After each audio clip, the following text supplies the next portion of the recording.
అందరికీ నమస్కారం.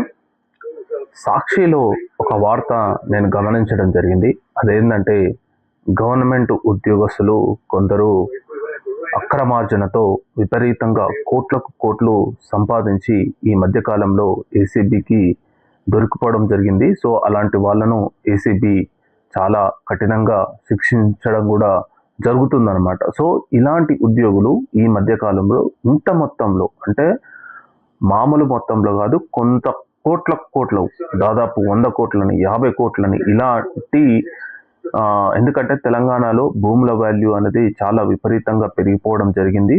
ముఖ్యంగా ఈ రెవెన్యూ అధికారులు మరియు సబ్ రిజిస్టర్ మరియు ల్యాండ్ డాక్యుమెంటరు ఇట్లాంటి దాంట్లో అవినీతి విపరీతంగా జరిగి దానివల్ల వీళ్ళు కోట్లు గడించడం జరిగిందనమాట. మనం ఇక్కడ ఒకసారి చూడొచ్చు.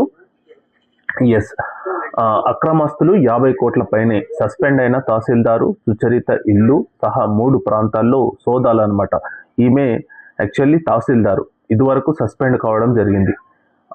ఆమెకు సంబంధించిన 3 ప్రాంతాల్లో సోదాలు నిర్వహించడం జరిగింది. 12 లక్షల నగదు, 1.2 కోట్ల విలువైన బంగారం, వజ్రాభరణాలు, ఇతర స్థిరాస్తులు గుర్తింపు. బహిరంగ మార్కెట్లో వీటి విలువ దాదాపు 50 కోట్లు ఉంటుందని చెప్పి అంచనా వేయడం జరిగిందనమాట. సో ఇక్కడ మనం ఒకసారి చూడవచ్చు.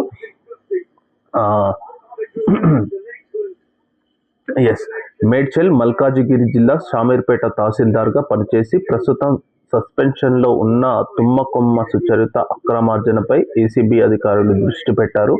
గురువారం ఏకకాలంలో ఆమె నివాసంతో పాటు బంధువులు, బినామీలు, ఇతర అనుచరులకు చెందిన మరో 3 ప్రాంతాల్లో ఏసీబీ అధికారులు నిర్వహించిన సోదాల్లో స్థిరాస్తులు, బంగారం, వజ్రాలు, నగదు కలిపి మొత్తం 5 కోట్ల విలువైన ఆస్తులు గుర్తించినట్టు ఇక్కడ మనకు తెలుస్తుందన్నమాట.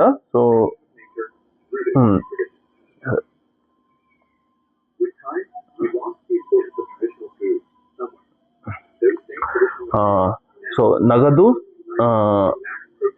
స్థిరాస్తులు ఇలా ఏసీబీ అధికారులు మామూలుగా గురువారం నాటి సోదాల్లో సుచరితకు చెందిన పలు ఆస్తులు గుర్తించారు. వాటిలో సిద్దిపేట జిల్లా మార్కూరు మండలంలో దామరకుంటలో 2 ఎకరాల 17 గుంటల వ్యవసాయ భూమి, హైదరాబాద్లోని వివిధ ప్రాంతాల్లో 3 ప్లాట్లు, కీసర, కానామెట్ ప్రాంతాల్లో 2 నివాసాలు స్థలాలు, 12 లక్షల నగదు, Volkswagen car, Hyundai Creta car, 1.20 కోట్ల విలువైన బంగారం, వజ్రాభరణాలు, బ్యాంకు ఖాతాల్లో 38 లక్షల నిల్వలు గుర్తించినట్టు ఏసీబీ అధికారులు పేర్కొన్నారు.